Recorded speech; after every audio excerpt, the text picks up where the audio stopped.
RTC కార్మిక నేతలు మీడియాతో మాట్లాడుతున్నారు. లైవ్ చూద్దాం. దినదినాభివృద్ధి చెందుతుంది. తెలంగాణ వచ్చినా కూడా సీమాంధ్ర పెట్టుబడిదారులు ఆంధ్రప్రదేశ్లో నుండి హైదరాబాద్కి ఇప్పటికి కూడా యథేచ్ఛగా విస్తరిస్తుంది అక్రమ రవాణాని. ఇక్కడ దాన్ని అరికట్టడంలో ప్రభుత్వం వైఫల్యం చెందింది. గూడ్స్ రవాణా చాలా మంది సూచనలు చేసినాం.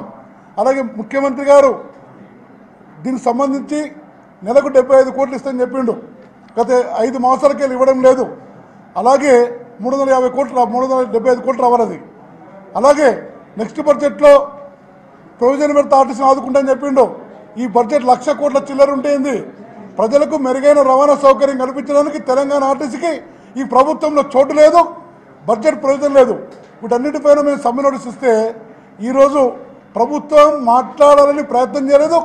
ఓపిక తీరిక సహనం ఈ ప్రభుత్వానికి లేదు. కాబట్టి ఖచ్చితంగా మేము ప్రభుత్వ విధానానికి వ్యతిరేకంగా ఆర్టీసీ యజమానికి వ్యతిరేకంగా ఒకరోజు సమ్మె చేయాలని నిర్ణయించడం. ఆ సమ్మె 23 జూన్ 2016 ఉదయం ఫస్ట్ డ్యూటీ నుండి ఉంటుంది. కాబట్టి తెలంగాణలో పనిచేస్తున్న ఆర్టీసీ కార్మికులందరూ కూడా యూనియన్లకు అతీతంగా ఆ ఒక్కరోజు సమ్మెను విజయవంతం చేసి ఈ ప్రభుత్వానికి కను మెరుపు కలిగించే విధంగా కార్మికులందరూ కూడా సమ్మెలో పాల్గొని విజ్ఞప్తి చేస్తున్నాం. ఆ వైపు మేమందరం కూడా ప్రయత్నం చేస్తాం. మీ సహాయసహకారం కోరుతున్నాం.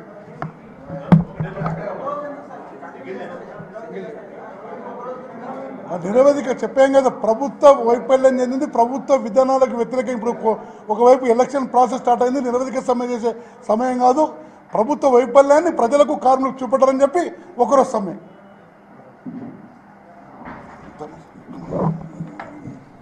ఇదైతే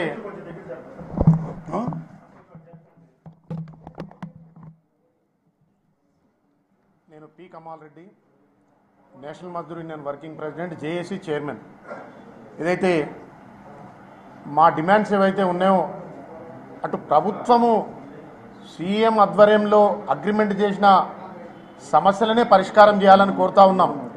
అగ్రిమెంట్ చేసిన సమస్యలు కూడా పరిష్కారం కాని ఎడల ఈ ప్రభుత్వం ఏం చేస్తూ ఉందంటే ఆర్టీసీ నిర్వీర్యానికి కార్మికుల హక్కుల కాలరాసే విధంగా జరుగుతుంది. కాబట్టి ఈ ఆర్టీసీలో అన్ని యూనియన్లు ఏకమై జేఏసీగా ఏర్పడి ఈ ప్రభుత్వ విధానాలకు ఆర్టీసీపై ఏదైతే చిన్నచూపు చూస్తూ ఉందో దానికి అనుగుణంగా ఇక్కడ రావాల్సిన